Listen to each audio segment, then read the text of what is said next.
moment the call ended, I looked at my director and I said, "Oh, that $2.5 million is A, not guaranteed. That was a lie. B, they don't like us. They're not happy." Like, that was a very uncomfortable call. And he's like, "I agree. You got work to do." You are listening to The Deal Breakdown with Derek Chevy, where we spotlight the best deals out there in B2B sales, from the open all the way to the close.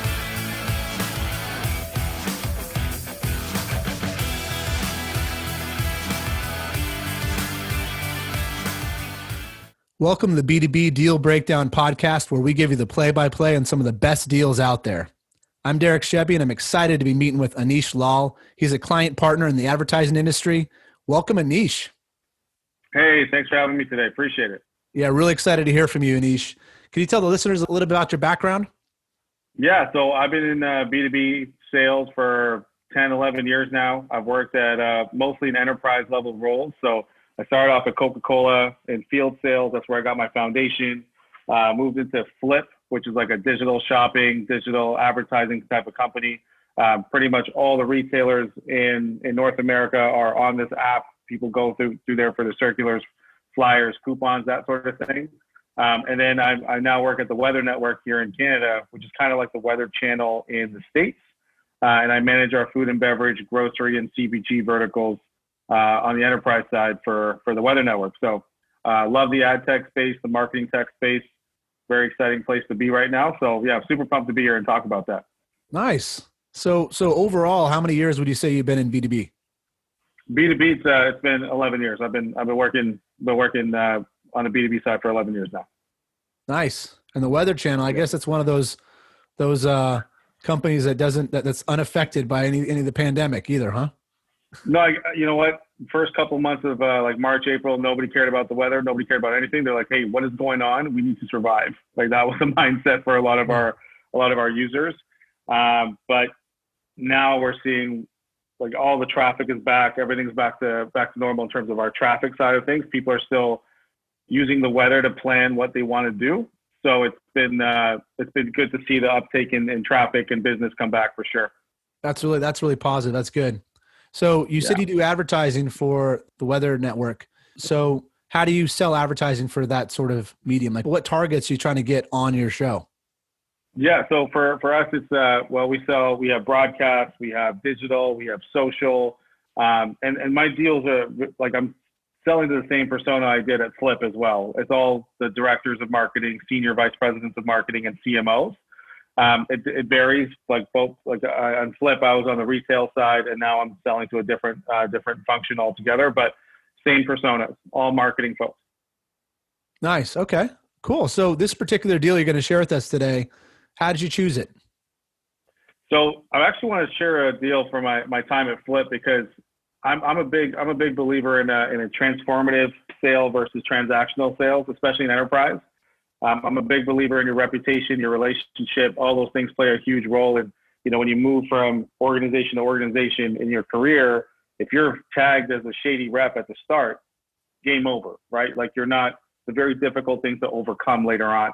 So the reason I want to share the deal, from Flip, it was a big deal for me at the time, but the relationships that I've carried with this customer, I still have those relationships today. I don't even work at Flip anymore. I just spoke to them this weekend, actually, just to catch up and say hello to multiple people at this company. So that one really stuck with me because it really hit home on my values a bit more, just being more relationship focused and things of that nature. So yeah, I'd love to talk about how that deal came to fruition and what it meant for me and the company for sure. I love it. And I think that some deals, that's a good testament to the fact that some deals you really build a relationship with the company that never ends.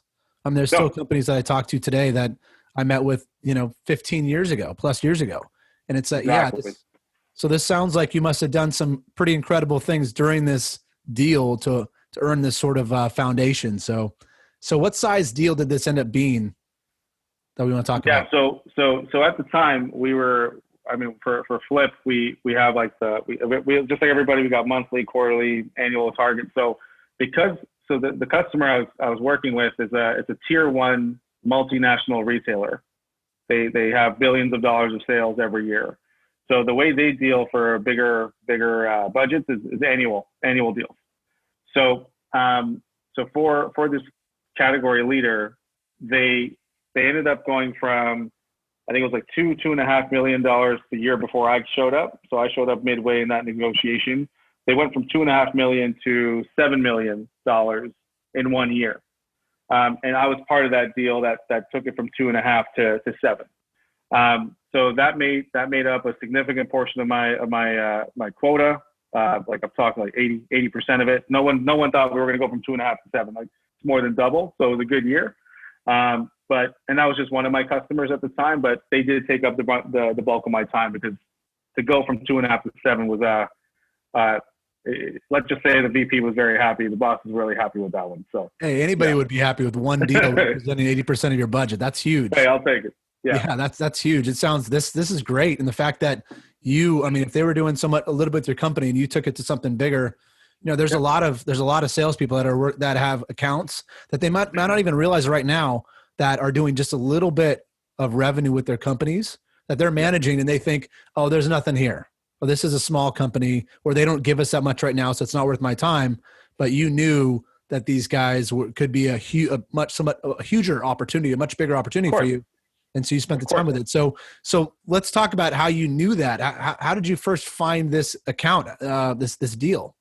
Yeah, so I'll set the stage for you. So in March of that year, we had an account shuffle at Flip.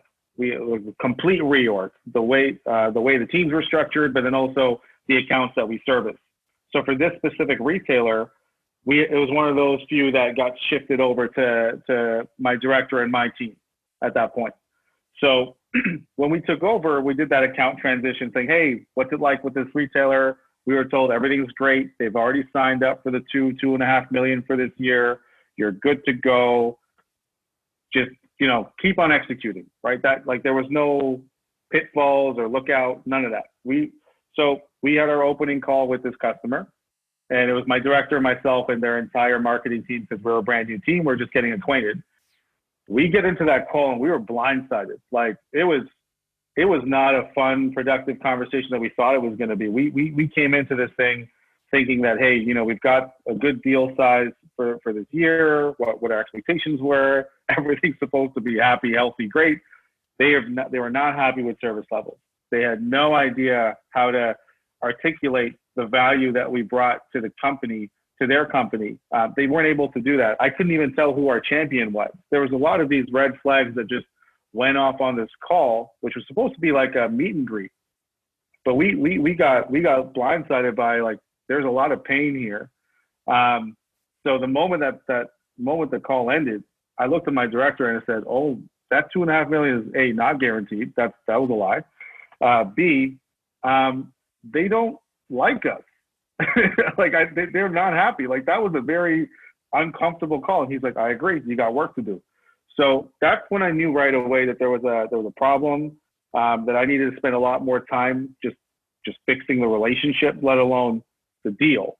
But the reason why this deal stuck with me is because it started that way, and within a few months, it became something so much better. So, and I'd love to go through the learnings, the themes. I've got some frameworks and stuff that I sort of put together for it. But yeah, that's sort of where this deal came from. Yeah, great. So just to pause on it, you first had this meeting with this customer to introduce yourself, but was there a certain purpose for the meeting outside of we just want to introduce ourselves, or? Yeah, it was honestly meet and greet, SLAs, game plan. Like, hey, like, how do you want to spend the $2.5 million that we've heard about? And they're like, "Whoa, that's not set in stone," right? Like, so it was like that kind of stuff. Like, clearly there was a miscommunication between me and the preceding account management team. But yeah, it was definitely an eye opener for us to be like, okay, there's clearly a disconnect here with the client, with the customer. So I'm just picturing this right now. You're calling up this company that has $2.5 million, guaranteed coming in for you, right? Quote unquote. And you call them up, you say, "Hey, I'd like to do a meet and greet and do a strategy session." And they say, "Sure, Aneesh, sounds great. When do you want to do it?" And then you schedule this meeting, and then you go to this meeting, and then you just basically get bombarded with, all the reasons why they're unhappy. Yeah, it started off like, hey, like very positive. Hey, hello. I mean, it's introduction. And then the moment I asked one question, it was, what can we do better to service you now that we're here? Oh my God. It just came out. Like it was, well, actually, we're glad you brought this up. Boom, boom, boom, boom, boom, boom, boom. And then we're just trying to unpack. I'm probing, I'm asking questions like, okay, I understand that this is how it was done before. Okay, cool. But it was a 30-minute call, and we went over by about, 10 minutes because they were still going. And it just got to a point where they're like, we got to run to our next call. Welcome to the team. We'll talk to you soon. Like it was one of those. It was pretty awkward, right? So, wow. But, yeah, it was intense. But your question of, hey, what can we do to better serve you? It's a great question. Sounds like, hopefully it's a part of every single, strategy session that they did from there on out. Oh yeah. So, so great. So you leave this meeting, and that almost sounds like a first appointment discovery type meeting. That meet and greet. But so you leave this meeting, and what was the next step? What did you do?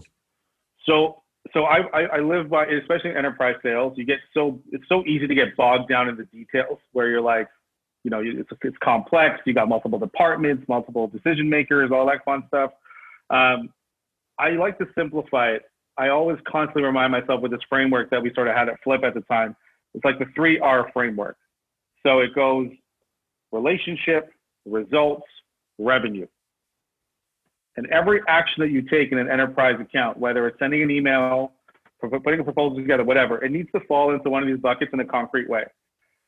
So we were so hell-bent on proving results and getting revenue, we completely missed the mark on the first R at that time. Like based off what the account team had just told me, the preceding team, they made it seem like revenue is good. Everything else is set. We're not even locked down on relationship yet. Like it's not even there. The fact that I didn't know who my champion was in that call, there was no champion at the time in that call. My goodness, no way. But I remember looking at my director saying, hey, we kind of need to take this back to the first date. There's a problem here, and we can't assume anything like this $2.5 million. Like, let's just put a big question mark on it in our CRM. I'm gonna have a call with the director of marketing at company X, and I'm gonna have a heart-to-heart with her.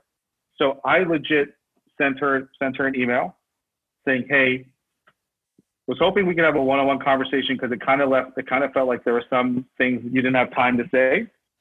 I want to hear you out. And she's like, I have 15 minutes on Friday. Like she gave me a 15-minute window. So I opened, like, so when I called her, the way that call started, I was like, hey, look. Hang on. Sorry, go ahead. There's a lot of good stuff here, Aneesh. So first of all, a lot of newer salespeople, they might come out of a meeting where it's, it did not go well. Like it sounded like that. And they might happen. And I think in those meetings, they might be thinking, oh, this deal, there's no chance here. We got nothing. Right. How did you know that the way to that you needed to attack it head on? Because that's more of an advanced battle tested skill where you learn from losing. Yeah. You learn from losing deals and you go, I gotta deal with this now. So we don't lose this customer, even though you didn't have anything from them at all at that point. But how did you know that that's what you needed to do next? Well, for me, it's sort of like, because I follow that framework, like you need to build a champion. You need a relationship. They need to want to work with you instead of have to work with you. You don't want them to feel like they're held hostage in a partnership.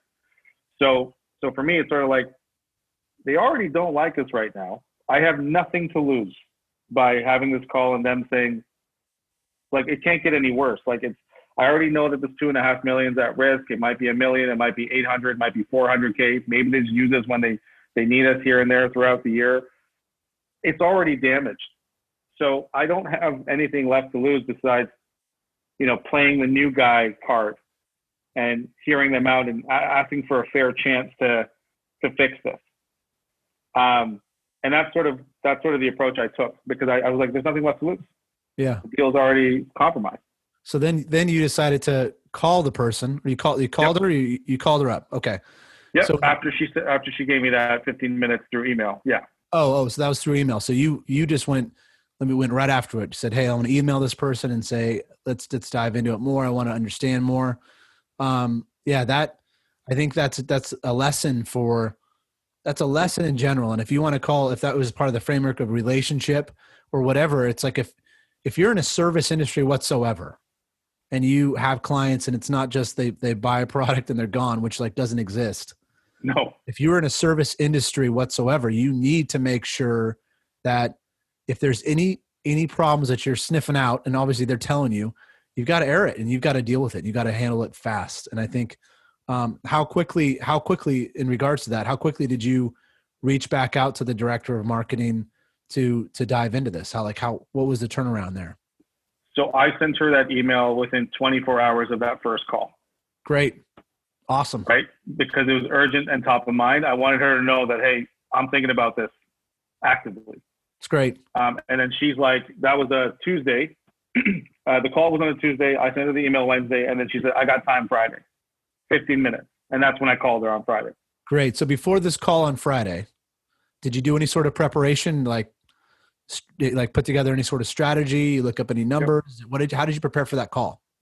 So for me, I wanted them to know that we were experts on their category and their business, their competitors. So I was already prepared with all that for the first call.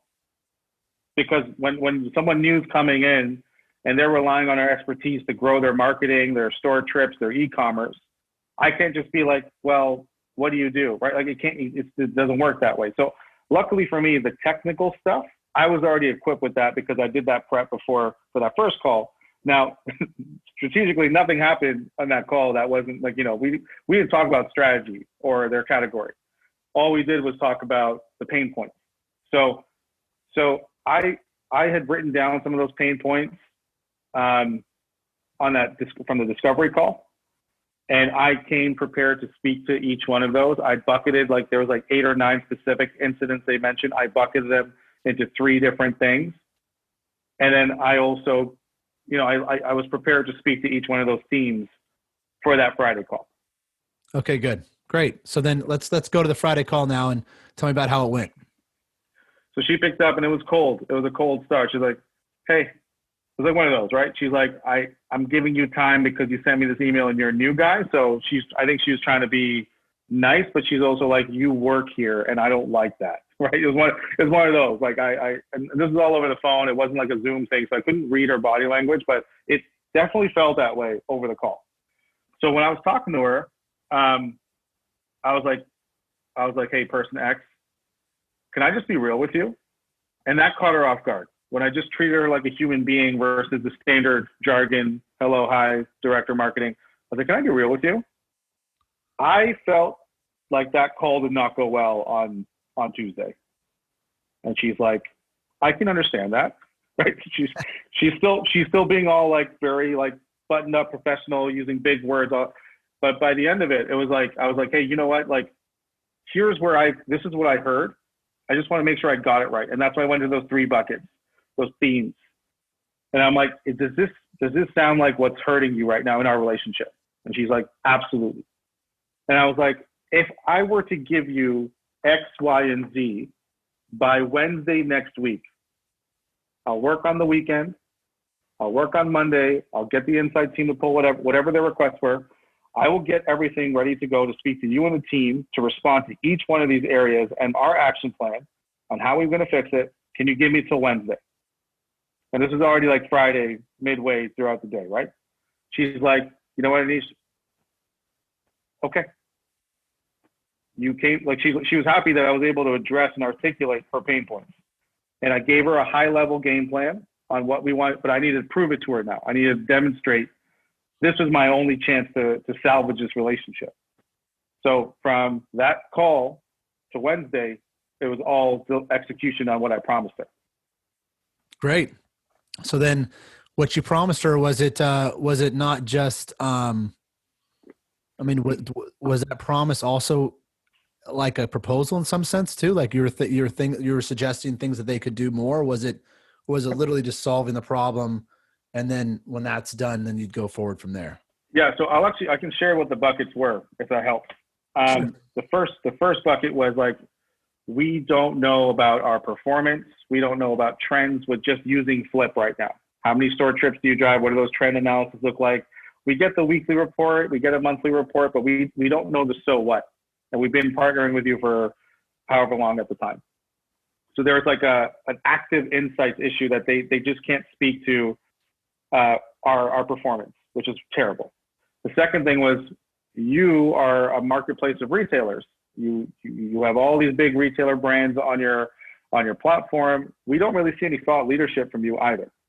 So forget about what you're doing for us. What is the Flip shopper like? What does that look like?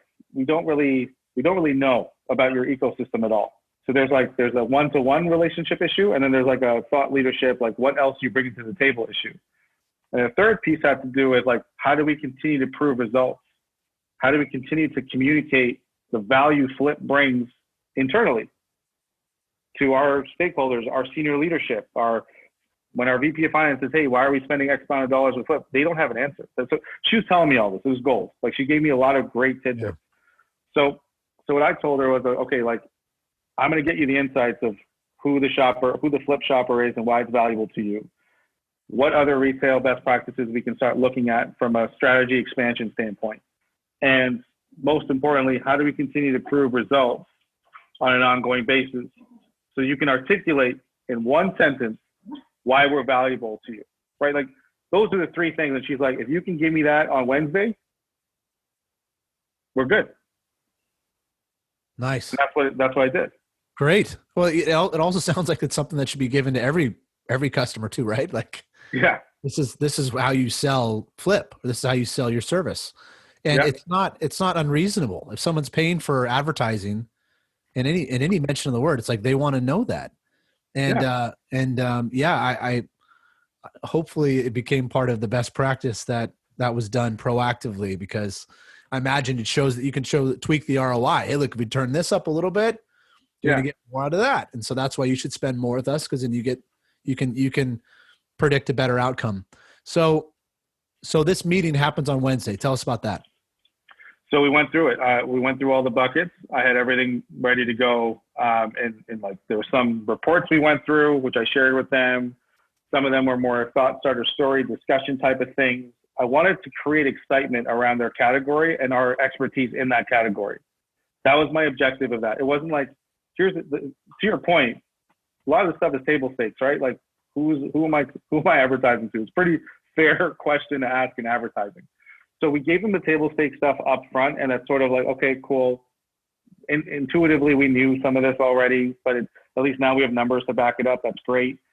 But the part where we really focused on was, here's what we can do as a partner that you can't get anywhere else in terms of our expertise, the cross-shopping patterns between shoppers, and how people browse the circular and things of that nature, right? Like, that's very unique to Flip.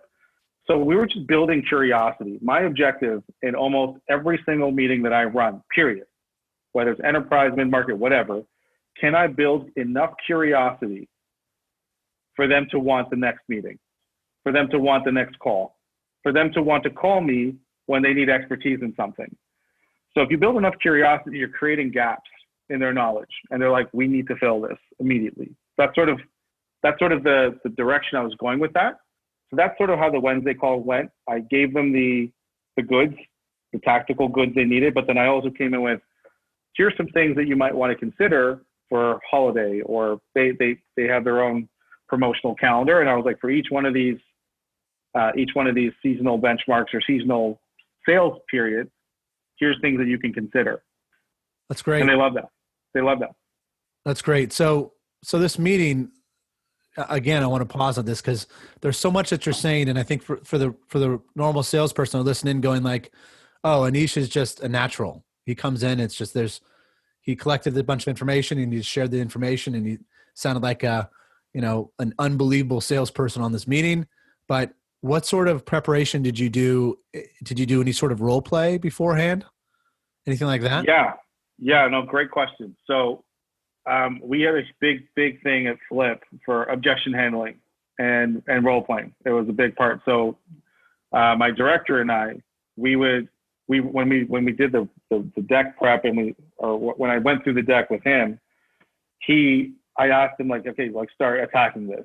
You know, like what can Facebook do? What can Google do? Like I needed to know the competitive landscape very well to be able to position us a certain way. So practicing the objections, like my first time answering the questions that they asked us wasn't the first, like it wasn't in that meeting. It was before that meeting.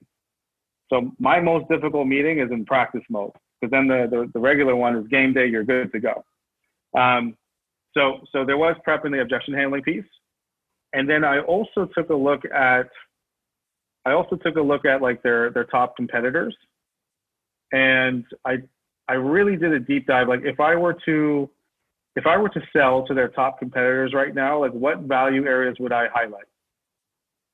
That's great. And then I took those and I brought that into our arsenal in the competitive analysis piece. So I'm like, hey, here's some strengths that your competitors are really focusing on. I noticed you're not really addressing it. Why is that? And either they had a reason, or they're like, oh shit, we didn't even think of that. Right? So again, with enterprise sales, you can get really caught into the details, but when you take it up a notch, like when you take it at a high level and you get a little bit more strategic with it, there are specific tactical things you can do. The third thing that we really prepared on was we really need them to start like to be able to speak about us to their teams in layman's terms, not the Google is the search console of the year. Like nobody talks like that. Nobody talks like that. So we wanted to tell them like, okay, if they were to leave this meeting and their VP or SVP of marketing said, what does Flip do? And they can't, like, we need to give them a layman's term approach to answering that question. So we were sort of equipping them with that language.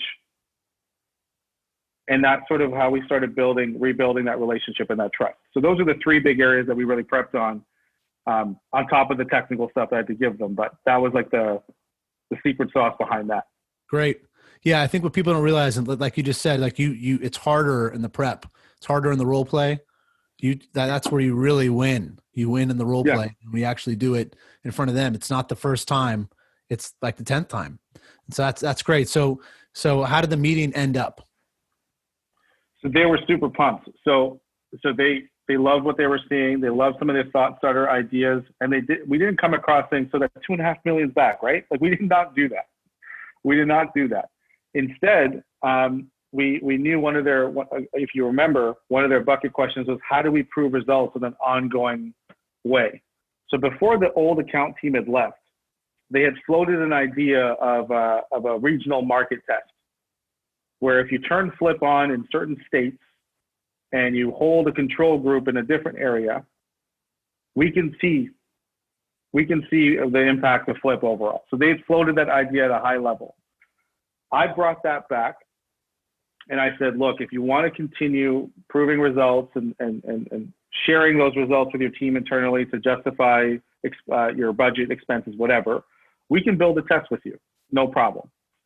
So that was sort of like the biggest call to action after that. Is like, how do we solidify that testing route to prove ongoing results? Because that's something that the customer very much valued. So that was sort of how the call ended. Was like, let's build out a testing roadmap that gives us results. And that, again, if you think back to the 3R framework, the relationship is there, then you go to results before you get to revenue. So now we're sort of in between that with the first 2 R's. Got it. Okay, great. So sounds like it's working like you guys are planning it to work. So this next step then is you doing some sort of, sketching out this test that you want to do. So what happens next? So from there, with enterprise, you're always working with multiple departments. So communication and over communication is a huge principle here that I like to flex on. So we were talking to the marketing folks up to this whole point. In order for us to get a test approved and signed off by this retailer, and like $1 billion plus retailer, they're going to have an insights data test team. They have like experts on their squad that are prepared to speak to this. So we now knew that in order for this test to get approved, where the results were meaningful, that department would need to sign off. So now we were talking to not just marketing, but let's just call them insights. Like we were talking to marketing and insights at the same time. So I had to plug in my insights folks now and come up with, and we were essentially working with that team to say, which test stores are you comfortable with? And based off of yours, we gave them all the criteria: sales data, source, store size, regional demographics, whatever. Based off of those test stores, what are some good control stores to pair them off of? And then we can monitor this during the test. So the biggest back and forth was deciding on test and control. But the way we had to position it wasn't like, okay, well, Flip made this test. If it fails, it's Flip's fault. If it succeeds, well, Flip chose the stores. Yeah. So we had to make sure that they were cool with the choices. So now it's like, this is a fair test. And one of the things I've always preached to my reps or people I talk to or whatever is like, when you're building a test, make sure that the KPIs are aligned to what the customer wants to solve. But more importantly, if the test is successful, what does that mean for future business? People often just want to, oh, we got a test. Oh my God, this is a big retailer. Let's just do it. But like, I was very upfront about that. And I asked the people who are becoming my sponsors and champions, what will the positive test mean for you? And they're like, well, that depends on the results. And I said, okay, but like, now let's talk numbers. Like if we hit this KPI, what does that mean? If we exceed this KPI, what does that mean? Like, now I was information gathering on how they evaluate their channels in this testing conversation. Clearly, they're giving money to Google, Facebook, Flip, all the other advertising platforms. There's different benchmarks for each one of them in terms of ROI, or in the ad world, it's return on ad spend. So now I'm trying to get this information so I know how we show up once the test happens. So luckily, because the relationship was boosting, they were happy with us. We were timely, white glove service. We knew to bring in the right folks on their side and our side. They were happy with the way the test was being structured. They were giving me this information readily.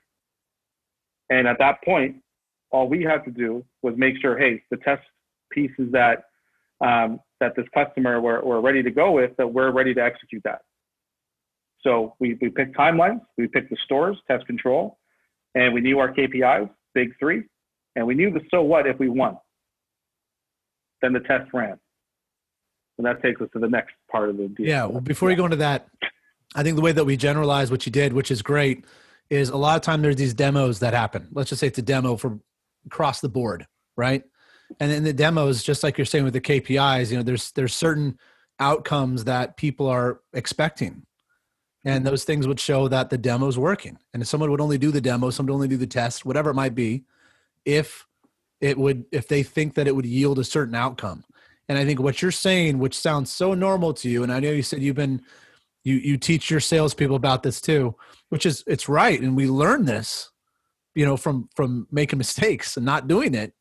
But I mean, if someone's going to agree to do a demo, there's a reason that there's something they're looking for. And right. That's a question I used to ask salespeople in general is, why is there a deal here? Like, why is there a deal? Like, why are they even talking to us? Exactly. And I think that question you could look at it as a negative way. It's like, oh, well, why would you want to ask them that? Because they might say, oh, maybe they don't have a reason. Maybe we shouldn't do it. But the reality is when you really drill into that sort of question, like you did, to understand what are they looking for out of this, then it validates that there's an opportunity, right? Like you did, but it also shows you what are the wins? Like, what are the things that, this is working, and what does that even mean if it's working? And what does that mean for your future business if it's working? And are they going to be willing to sign the deal?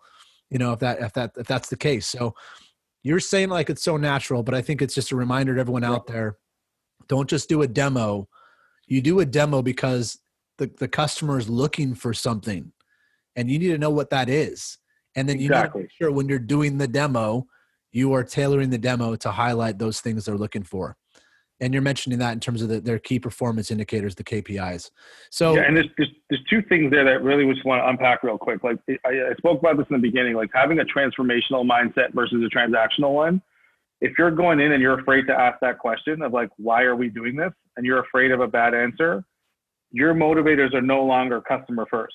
They're no longer solving problems. They're about, I got a commission check to pay or to earn. That is what's going to kill you in sales. Ironically enough, a lot of people get into sales, go, oh, I'm going to get rich. The commissions are awesome. my VP has a corner office and a Porsche and whatever, all that old school, whatever. That's just not the way it works anymore. Like, so if you're not there, if they tell you, actually, Aneesh, you're right, we don't know why we're doing this, like, you need to understand that like, that's an acceptable risk to me and my mindset and what I value. That isn't acceptable, but that's also why they trust me. Right. So if you're afraid to ask that question, it's sort of like, I don't know what your motivators are. The second thing is when you're taking people's KPIs down, don't just write down they want a 4-to-1 ROAS. When they're describing the win, they're using their language internally, language that is unique to that retailer or to that customer. I then took all those languages, very things we take for granted, just the language. And like, instead of me saying sales, they would call it something else. When they talked about return on ad spend, like for me, I said ROAS, but for them, it was like contribution margin ROAS or something, whatever. So I just started building in all these little things into the proposals, into what we talked about. I made it seem like I was one of them. It wasn't just, we're going to give you 4-to-1. There's a deeper layer there that really helped get us this deal. So. Yeah. And that takes, and again, I'm really big on teaching to levels. And I think what you're talking about, where you're talking from, everything you're saying, it's an advanced skill, Aneesh. And I think people listening in got to realize that this is what you want to get to. And it comes, and there's a lot of confidence that comes with it. And there's a lot of role playing. I mean, you talked about the role playing, the practice that you did, and all the objections and everything that happened along the way. Well, what gets you comfortable asking those difficult questions? It might seem difficult when you're new, but later on, they're the questions that really matter. And they're the questions you really want to know, and you want to get to those quick.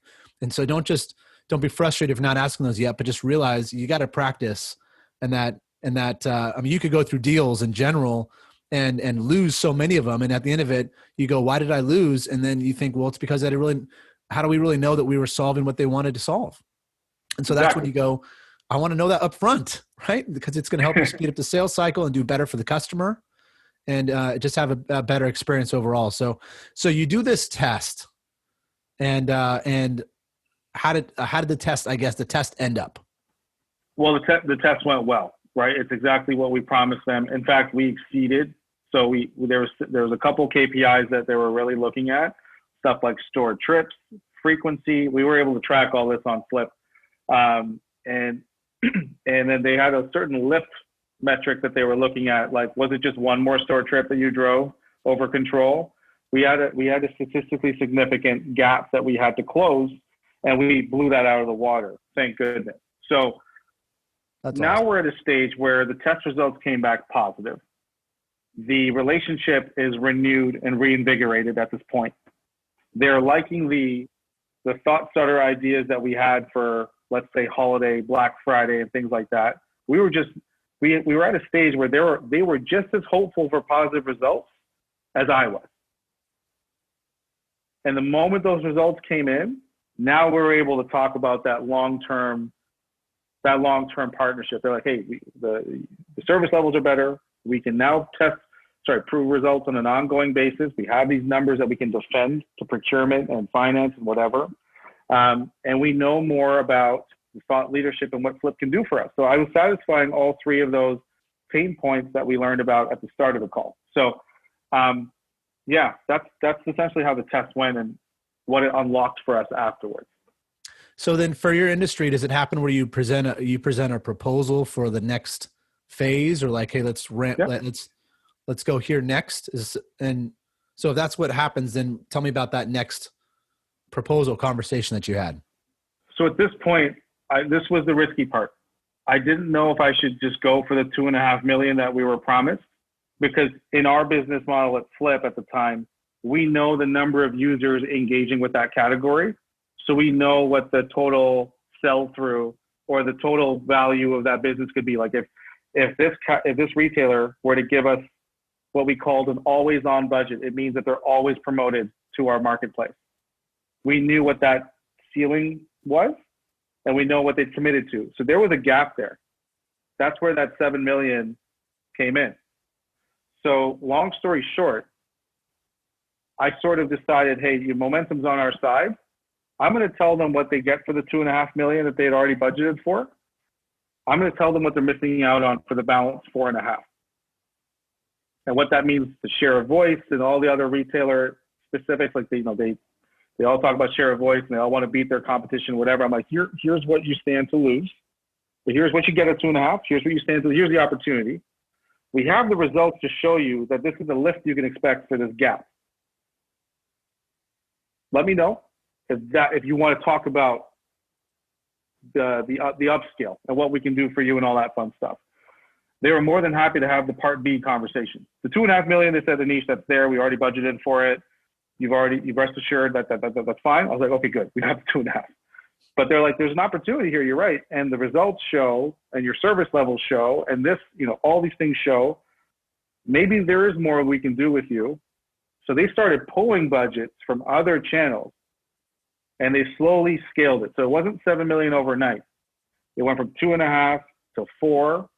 Good results, good service levels. They sort of like, will Aneesh disappear after we give him this deal? That's another fear for a lot of these vendors. Everybody talks a big game in sales. I stuck around regardless. I was there after hour. We had a time zone difference. They're on the West Coast, I'm on the East Coast. Their 6 p.m. meeting is 9 p.m. my time. I was on chat with them. They were asking me live questions that their CMO was asking about circular strategy or whatever. And I was responding. So I was always there for them.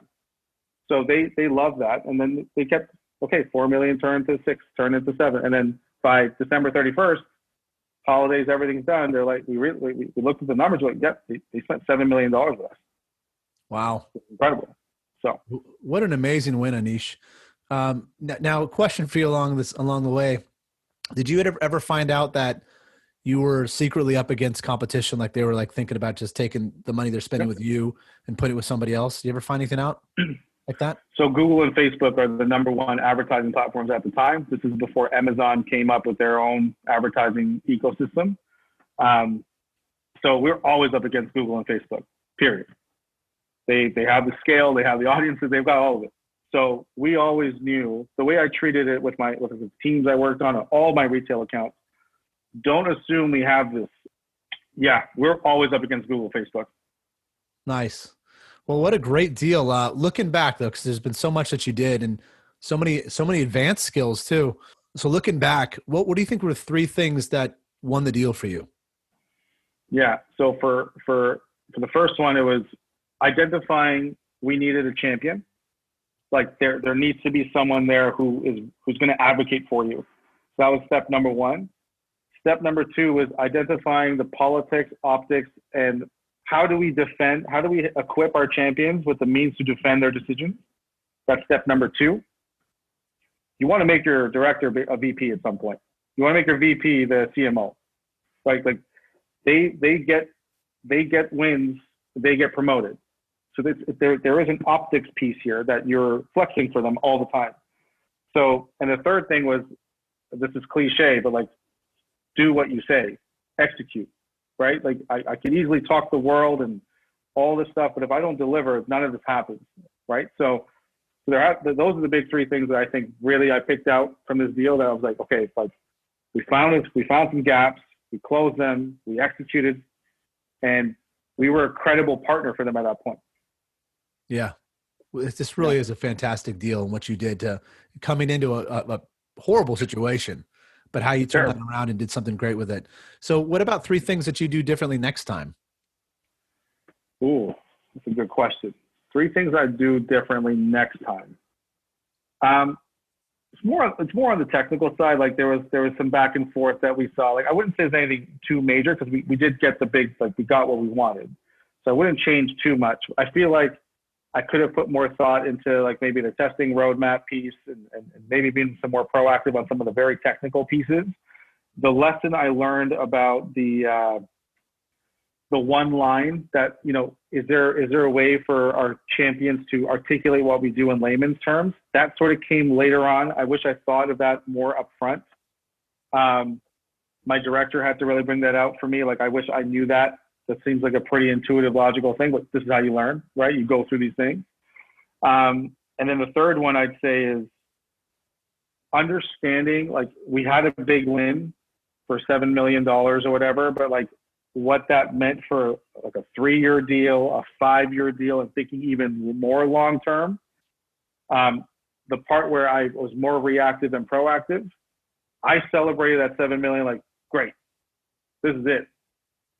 But that was like my initial piece. Like what I should have done is, okay, we got 7 million, that's fantastic. What can we do to become an even stickier partner so they never leave us? Never even think about what happened in March. That came in a little later in the game. So I think as a salesperson, as someone who's responsible for that business, you kind of always need to know what's happening next. You can't just be like, well, I got my quota. Peace. Like it can't be like that. So I'd say those are 3 things I like in terms of my state of mind. I wish I focused on a little bit better. Yeah. Yeah. There's always ways we can do even better, even in a deal like this. So yeah. This has been great, Aneesh. Any final words of wisdom that you could share with the B2B salespeople listening in to help them do this same sort of thing and have these big wins on their own? Yeah, honestly, I hate how cliche this sounds, but like when you start putting yourself and your commission check first, that's the root cause of none of this would have happened if I focused on just our commission. Like I really, really wanted to solve the customer's problems with an authentic way. I think that really comes down to your value set. If you're very much here just for money, like you'll make money, but not like it's short term, it's transactional, and your reputation does precede you in this industry, especially with things like LinkedIn and everyone being way more digital now. People talk, so just keep that in mind. Unless you want to switch verticals and industries all the time because your reputation sucks, just put the customer first and be human beings first and employees second. That's sort of my guiding principle to anyone I coach. Human beings first and employees second. Yeah. And you started this off too by saying you spoke to this customer just last week. So you built that relationship, with them that was so strong that that reputation's still following you. And that's just fantastic. If people wanted to reach out to you further, Aneesh, and to learn more from you or just connect with you in general, what's the best way? Yeah, I've been posting content on LinkedIn, just any of these lessons I've learned. So I put them up on LinkedIn. I'm usually posting 3 to 5 times a week on a good week. And then if anybody wants to, I love helping out, newer reps. If anybody wants to talk or get advice, I reach out on LinkedIn. I'm pretty available there. And that's probably the best way to get a hold of me. Awesome. Well, hey, thanks so much, Aneesh, for being on the show today. This is a great deal. Appreciate it. Thank you for having me. I really enjoyed it. Well, that's it for today's session, everybody. Thank you so much, Aneesh, for helping all of our fellow B2B salespeople out there improve on their sales skills. For our listeners, if you'd like today's highlights, be sure to check out our summary on modernSalesTraining.com. Have a great sales week, everyone, and we'll see you next time. Hey, did you know I just finished a new course? It's called Virtual Selling Machine. I'm pretty proud of it because it will help you dominate the B2B sales world working from home. I go over everything from building your digital brand online to understanding how to best tailor your message to your customers, prospecting from home, running effective meetings over Zoom, doing amazing demos over webinar, and more. It's all packed into a 4-hour course, but I want to hook you up with 1 hour of it for free, no strings attached. Just go to www.modernSalesTraining.com/free. That's www.modernSalesTraining.com/free. Go check it out now and become a virtual selling machine.